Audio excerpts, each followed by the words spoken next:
Masih jadi incaran investor raksasa gas AS gandeng perusahaan RI. Kementerian Investasi atau Badan Koordinasi Penanaman Modal (BKPM) mengungkapkan saat ini realisasi investasi kebutuhan infrastruktur di 2021 begitu bergeliat dibanding tahun sebelumnya, terutama pada investasi internasional.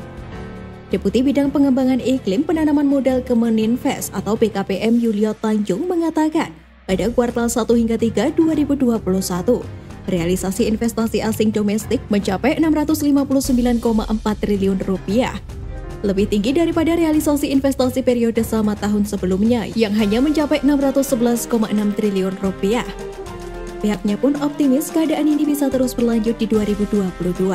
Hal ini juga sejalan dengan proyeksi kenaikan total investasi tahun depan yang berada di kisaran 22 hingga 30% year on year. Realisasi investasi ketenaga listrikan sendiri begitu menonjol sepanjang tahun berjalan ini. Investasi di sektor ini bahkan masuk dalam realisasi modal terbesar di 5 sektor. Sebagai informasi, sektor investasi infrastruktur ketenaga listrikan RI sudah beberapa kali mendapat apresiasi dunia internasional. Perusahaan besar asal Amerika yang mengelola gas dan kimia dan berpengalaman sejak 1940 telah menetapkan sikap untuk berkolaborasi dengan pemerintah maupun pihak swasta Indonesia untuk melakukan investasi dalam industri kimia dan gas. Kesepakatan yang ditandatangani di Dubai akhir pekan ini disaksikan langsung oleh Presiden RI Joko Widodo. Dalam lawatan ke Persatuan Emirat Arab, Ketua Badan Pengurus Daerah Himpunan Pengusaha Muda Indonesia Jawa Timur, Rois Senadar Maming, sekaligus CEO PT Batu Licin 69 melakukan penandatanganan nota kesepahaman dengan Air Product and Chemical. Dengan Air Product and Chemical INC atau APCI di Dubai, yang juga disaksikan langsung oleh Presiden RI Joko Widodo. Kesepakatan investasi yang berjangka panjang ini berupa pendirian fasilitas gasifikasi untuk konservasi batu bara, yang bernilai rendah menjadi produk kimia bernilai tambah tinggi seperti dimethyl ether atau DME.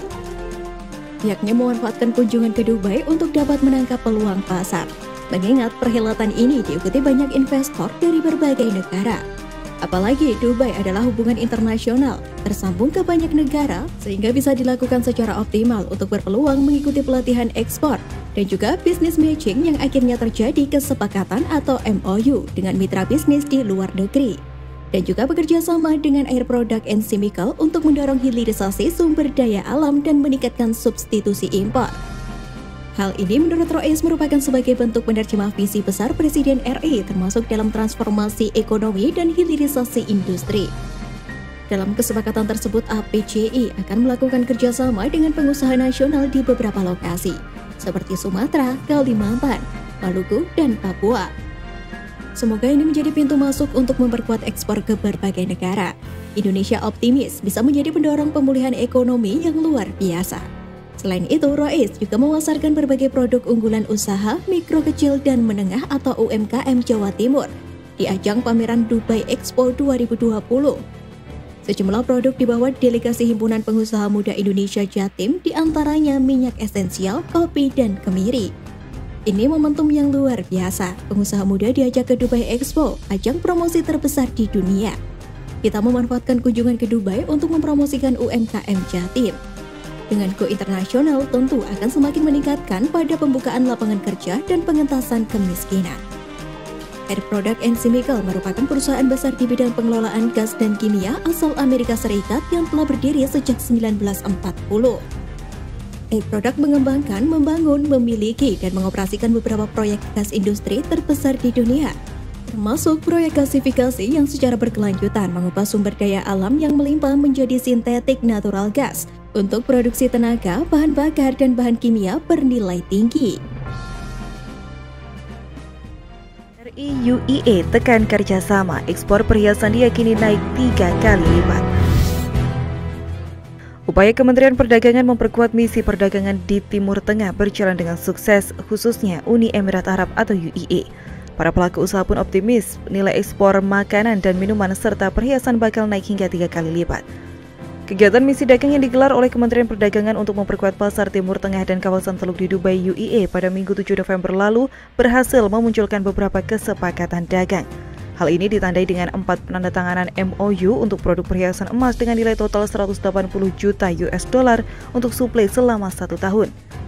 Direktur Jenderal Pengembangan Ekspor Nasional Didi Sumedi mengatakan UIE merupakan pasar potensial untuk perhiasan dan emas Indonesia. Oleh karena itu, ia berharap penandatanganan MOU tersebut dapat menjadi upaya awal pemulihan ekspor produk perhiasan Indonesia yang terdampak oleh pandemi selama 2 tahun terakhir.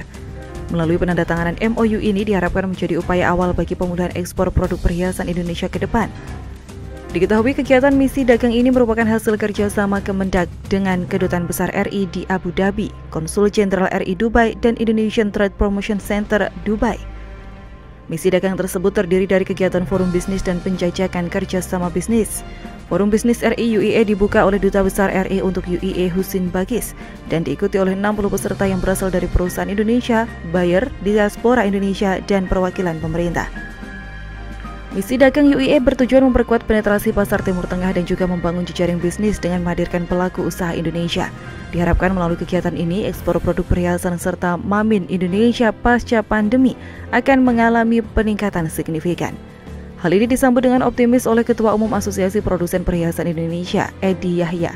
Ia berharap agar Perjanjian Ekonomi Komprehensif Indonesia dan UIE dapat meningkatkan ekspor produk perhiasan Indonesia ke UIE hingga 3 kali lipat. Terutama jika Perjanjian Ekonomi Komprehensif Indonesia dan UIE dapat ditandatangani dan diimplementasikan pada 2022. Di pihak lain, Chairman Dubai Gold and Jewelry Group, Tauhid Muhammad Tahir Abdullah Al-Muhadi, juga mengharapkan adanya peningkatan suplai produk perhiasan Indonesia ke UIE. Menurutnya, jumlah suplai saat ini masih terhitung kecil jika dibandingkan dengan kebutuhan UIE terhadap emas. Pihaknya juga berharap agar pemerintah Indonesia turut serta dalam mendorong peran pengusaha dalam mempromosikan produk melalui pameran dan kegiatan promosi lainnya. Dalam pernyataannya serupa, Ketua Umum Gabungan Pengusaha Makanan dan Minuman Seluruh Indonesia, Adi Lukman, mengungkapkan kalau nilai ekspor mamin Indonesia dan UIE saat ini masih sangat kecil. Diharapkan ada investor UIE di sektor mamin untuk berinvestasi di Indonesia. Kegiatan ini dapat menjadi peluang untuk meningkatkan kolaborasi pada sektor halal dan promosi program Indonesia Spice Up the World. Selama tahun 2020, total perdagangan kedua negara sudah mencapai angka 2,9 miliar US dollar. Sementara pada periode Januari hingga Agustus 2021, total perdagangan antar kedua negara sudah tercatat sebesar 2,41 miliar US dollar. Pada periode tersebut, ekspor Indonesia ke UIE naik sebesar 33,39% dari yang sebelumnya 833,79 juta US dollar menjadi 1,12 miliar US dollar. Sedangkan impor Indonesia dari UIE mengalami kenaikan sebesar 20,96%, yakni dari 1,7 miliar US dollar menjadi 1,29 miliar US dollar. Produk utama ekspor non-migas Indonesia ke UIE antara lain berupa minyak sawit, perhiasan, pipa besi dan tabung, kendaraan bermotor, dan kain sintetis.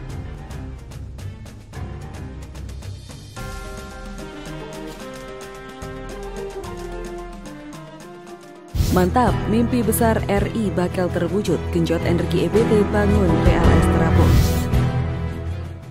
PT Pertamina Persero dan Masdar yang bergerak di bidang energi baru terbarukan atau EBT telah menyepakati kerjasama antara kedua belah pihak. Direktur Utama Pertamina Nike Widiawati dan CEO Masdar Muhammad Jamil Al-Ramahi secara formal bertukar dokumen nota kesepahaman atau MOU di Istana Kepresidenan Uni Emirat Arab di Abu Dhabi pada Kamis 4 November yang disaksikan Putra Mahkota Abu Dhabi Syekh Muhammad bin Zayed Al Nahyan dan Presiden RI Joko Widodo. Selain itu, penandatanganan tersebut juga dihadiri oleh sejumlah Menteri Republik Indonesia, yaitu Menteri Koordinator Maritim dan Investasi, Menteri Koordinator Perekonomian, Menteri BUMN, Menteri Luar Negeri, dan Menteri Perdagangan. Pertamina Power Indonesia sebagai subholding Power and New Renewable Energy dan Masdar menandatangani nota kesepahaman untuk menjajakan bersama pengembangan PLTS terapung dan di atas tanah atau ground mounted serta solusi energi bersih di Indonesia.